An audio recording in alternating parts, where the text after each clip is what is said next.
Students, welcome back to my channel. कैसे हो आप सब? उम्मीद करती हूँ बेटा सभी अच्छे होंगे और अपना ख्याल भी रख रहे होंगे। तो बेटा आज हम करने जा रहे हैं अपना 6th पार्ट, ठीक है। 9th क्लास की जो NCERT है उसका 2nd चैप्टर चला हुआ है बेटा। क्या हमारे आसपास के पदार्थ शुद्ध हैं, वो हम पढ़ रहे थे।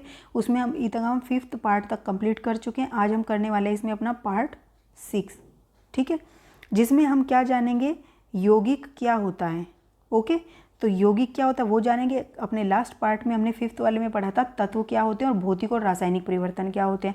किसी ने नहीं देखा है तो पहले उनको देख लेना ताकि आपको अच्छे से समझ आ जाए ये चैप्टर। ओके, और एक बार में नहीं आएगा तो बेटा 2-2 3-3 बार देखो आप इनको। ज़्यादा टाइम नहीं लगना है लेकिन आपकी मेहनत सफल ज़रूर होएगी, ठीक है। देखो यौगिक क्या होते हैं। एक यौगिक वह पदार्थ है जो कि 2 या 2 से अधिक तत्वों के नियत अनुपात में रासायनिक तौर पर संयोजन से बनता है। यानी कि तत्व तो क्या था, सामान्य रूप से हमारे मतलब प्रकृति में पाए जाते थे, ऐसे ही जमीन के अंदर से ऐसे ही निकाल लिया जाता था इनको। लेकिन यौगिक क्या है बेटा, एक या मतलब 2 या 2 से अधिक तत्वों के मिलाने से जो बनता है उसको बोलते हैं यौगिक। यौगिक नाम से ही पता चल रहा है, योग यानी कि एक से अधिक का योग है, मिलने से बना है, ठीक है। जब 2 या 2 से अधिक तत्व आपस में मिलते हैं तो हम क्या पाते हैं, यौगिक पाते हैं, ठीक है। देखो यहाँ पर आपको एक क्रियाकलाप दिया गया है बेटा। कक्षा को 2 समूह में विभक्त करो। दोनों समूह में 50 ग्राम लोहे का चूर्ण, 3 ग्राम सल्फर और चीनी मिट्टी की प्याली में दें। समूह 1 में लोहे के चूर्ण और सल्फर पाउडर को पीसकर मिलाया। समूह 2 ने लोहे के चूर्ण और सल्फर पाउडर को पीसकर मिलाया। मिश्रण को तीव्र ताप पर लाल होने तक गर्म किया। अब ज्वाला को हटा दे और मिश्रण को ठंडा होने दे। फिर समूह 1 और 2 ने प्राप्त सामग्री में चुंबकीय गुण की जांच की। सामग्री के निकट एक चुंबक को लाए तो जांच करें कि समांगी चुंबक की ओर आकर्षित होते हैं। मतलब जो सामग्री है क्या वो चुंबक की तरफ आकर्षित होती है। पहले वाले ने तो क्या किया था, पीस कर मिलाया था। दूसरे वाले ने पीस कर मिलाकर उसको तापमान पर लाल कर दिया था बिल्कुल, ठीक है, और फिर ठंडा किया था। तो दोनों समूह द्वारा प्राप्त सामग्री के रंग और बनावट में कोई अंतर आता है।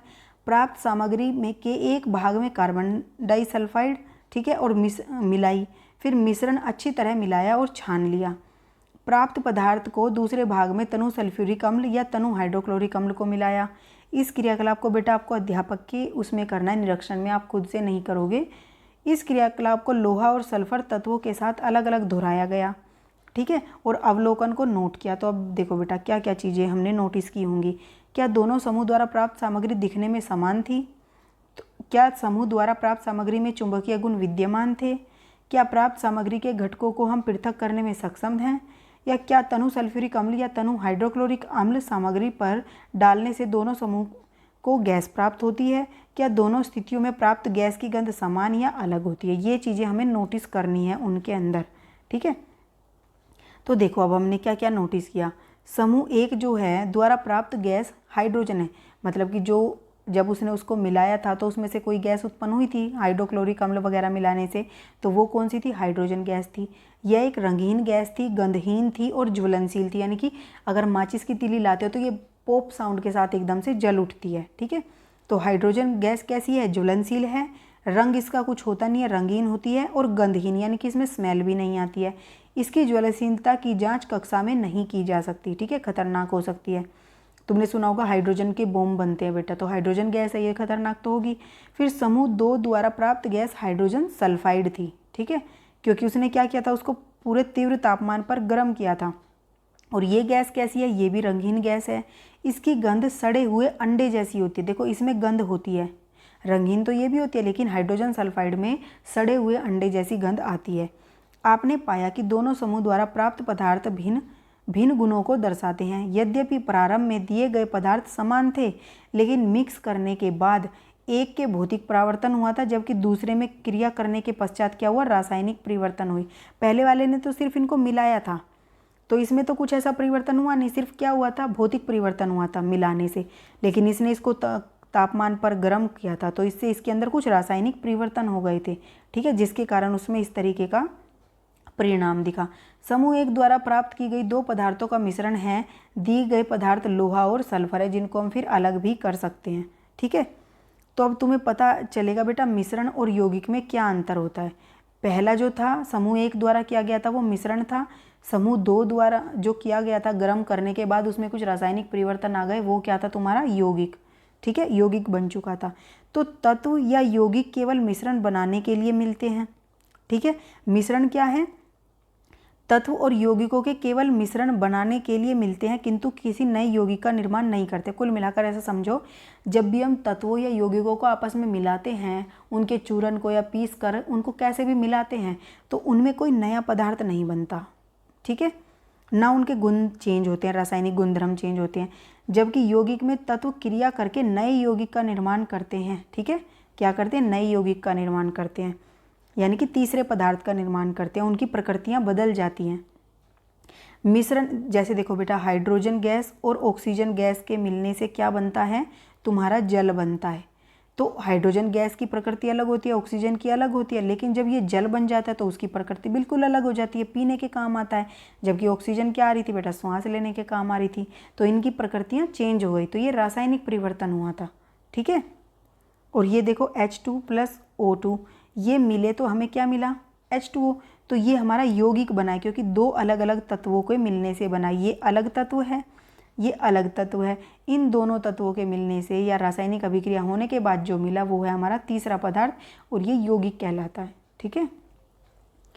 अब मिश्रण का संघटक परिवर्तनीय है, यानी कि जो मिश्रण का जो संघटक थे परिवर्तनीय है, यानी कि उनको हम बदल भी सकते हैं, ठीक है। उसमें हो सकता है हमने पहले मान लो तुमने अभी लोहे और चूर्ण को पीसकर मिलाया था सल्फर के, तुम सल्फर की और मात्रा इसमें डाल के और मिला सकते हो, तो परिवर्तन हो सकता है। लेकिन जो ये यौगिक बनता है नया पदार्थ, वो संघटक सदैव स्थायी रहता है, वो नहीं बदल सकता एक बार बनने के बाद, ठीक है।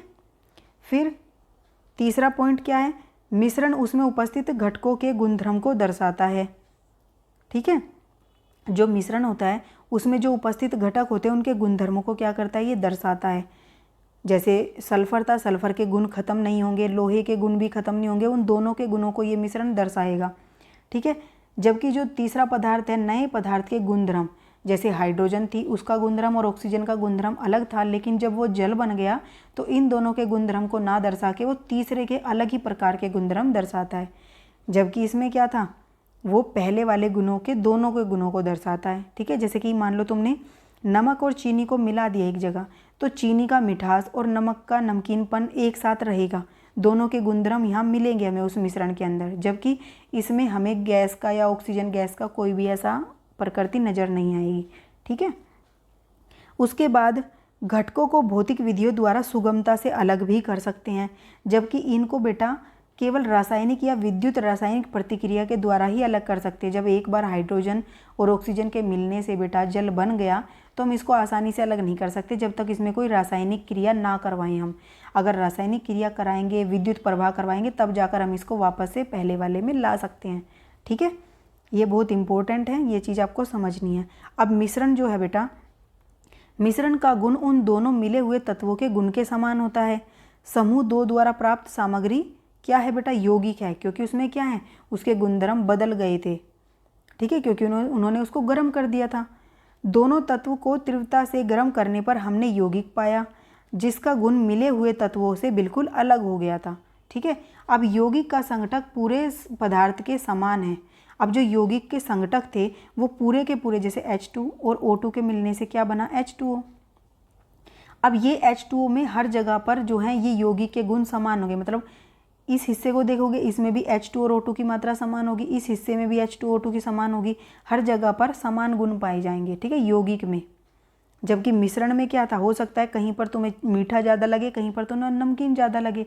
जैसे मिट्टी में कंकड़ मिलता है तो वो तो मिश्रण हो गया, कहीं पर मिट्टी ज़्यादा हो सकती है, कहीं पर कंकड़ ज़्यादा। लेकिन यौगिक के अंदर कहीं से भी कुछ भी उठाओ, वो हर जगह पर जितने भी पदार्थ उसमें मिलाए गए हैं वो समान मात्रा में होंगे, ठीक है।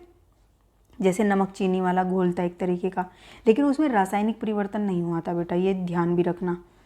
इस प्रकार संक्षेप में हम पदार्थों के भौतिक और रासायनिक प्रकृति को निम्न आरेख द्वारा व्यवस्थित कर सकते हैं। तो देखो बेटा, पदार्थ 3 अवस्था में होता है, ठोस, द्रव और गैस।